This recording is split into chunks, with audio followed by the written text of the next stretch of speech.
go.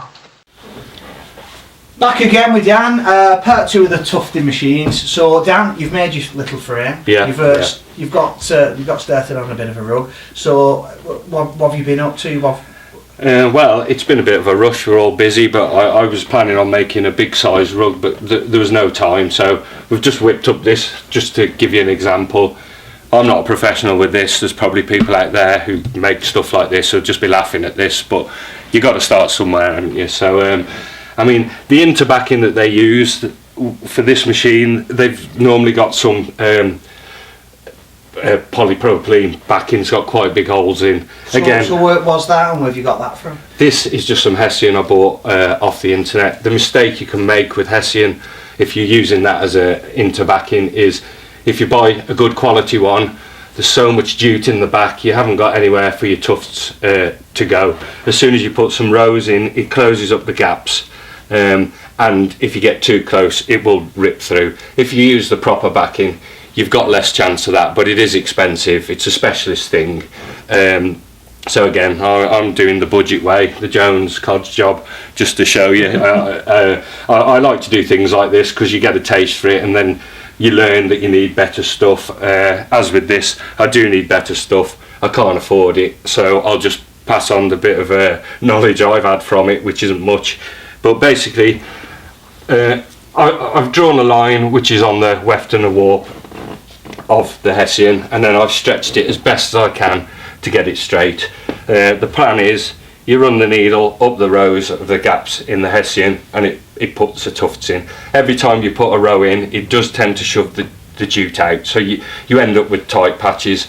Probably the best way to do it is to do a patch here in the middle, or miss every couple of rows and fill them in after, give you some even tension. But again, I'm not a professional. Just have a look at it. You can laugh, or it can be a bit interesting. So we'll go again. This is the tufting gun.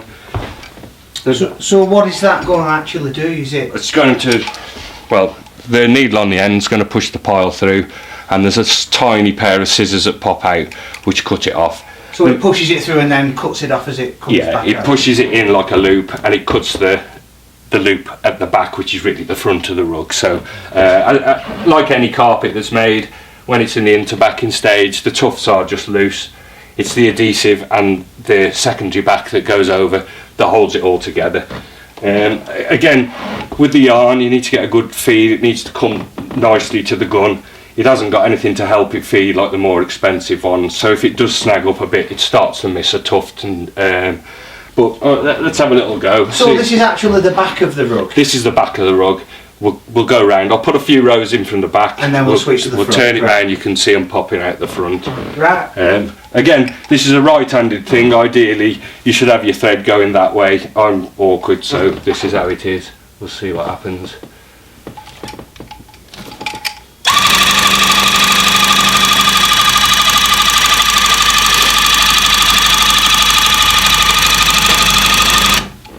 So you can see there, it puts a row in at a time. Quite therapeutic, this is. As you're making the rug, it tends to get a bit slack, so you tighten it up. I've used some gripper on a frame, so you can just keep pulling it out as it.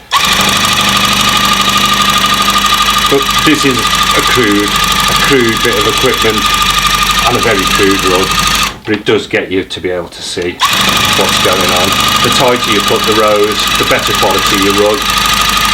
To an extent with this backing, and then you'll rip through it. Not as noisy as I thought. No, we can see I've gone off a bit, so you can build up that patch, get it straight again. So what we'll do now is we'll turn it round somehow, so I can use this and Brian can see what's going on. Right, Dan, we've turned the rug round. So this is the outer side. Yep. So if you just hold on to the frame, the Heath Robinson frame, and we'll. Yeah, you can see the needle coming through. So how long did it take you, Dan, to do this patch? Actually, I did this quite quick. I think it took 2 hours in total.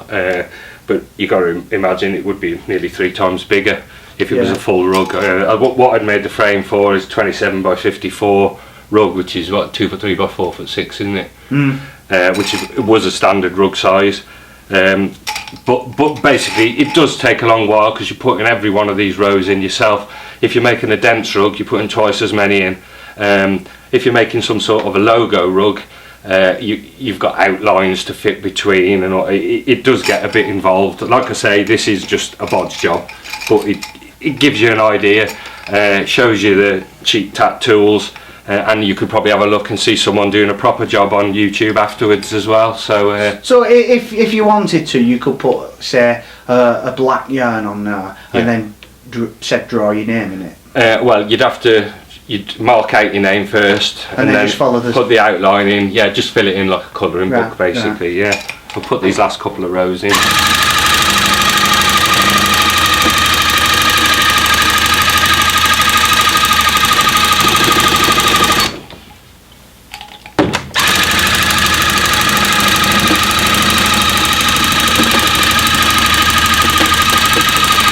I quite like doing it, but I just once you've used this and found its capabilities, you seem to progress a lot more than the gun will do. They was twice as much money as they are now when I bought this. I think they're about 120 quid now. The shearer was about £400. They're probably less money now, but that'll do for what we're doing. So basically, what happens now? Do you then shear the top? Well, what you do next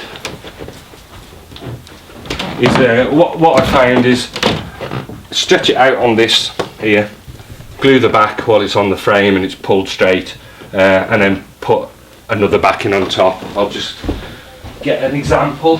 Paste this up with. So basically, I'd F3 the back, and then I'd stick the material on. If you look at a Chinese rug, they've always got that cotton type of backing. Yeah. So I would paste that up with glue. I let it flash off a bit, and because you don't want it to soak through here because it looks horrible. Then I'll get that backing on. I do tend to let it dry, turn them over, roller them, and then you can take it off the frame. And then bind the edge with the edge. Well, no, I don't bind the edge. The reason you see the tape round the back of the Chinese rugs is then they cut it 1/4 of an inch bigger, so then you've got this backing and that glued together. They cut that 1/4 of an inch bigger, and then they fold it back and glue it. Then they put the Hessian tape, which is wonders of editing. I'll be back here in a flash. So you get your Hessian herringbone tape, and then when you've finished it, you basically glue that around the edge, and it hides the double fold. And then just snip the corners off. Again, I will glue this up, and next time Brian comes, we'll show a picture of it done. Or if he's got time today, we might do something with it. So basically, that's. And then when we've got it as a rug, we'll shear the pile. You'll see the difference between the sprouting pile as it is now, all different lengths, where it's snagged up on the back and the feed, and then we'll see it sheared off like a conventional carpet. So. Well, interesting really. I see a market for it somewhere. And anyway, another tool giveaway, Dan. Yeah, we got something else this week. Bespoke tucking knife. Yeah. So there's a few of these out. I've made a few of these. I think this is probably the best one I've made, to tell you the truth.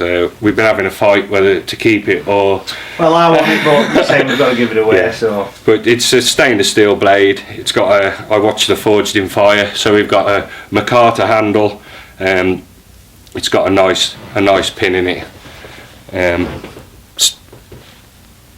I have one. They're really good. I think how many have you made? You've only made an handful, haven't you? Yeah. I know what sort of work goes in those. I've probably made about 25 of them, as daft as it sounds. But I've used wood on all the other handles. They get knocked about in your bag. I've varnished them. They look really nice. You use them for a bit, they get knocked about. This stuff, it's virtually impossible to sand. It should last a lot longer than a wooden one anyway. So what have you got to do, Dan? Yeah, again, subscribe to the channel, and we'll choose a winner when we do the next one. So there you go. Brilliant. Cheers, Dan. Thanks very much. And I'll see you next week. Yep. See you, mate. Bye.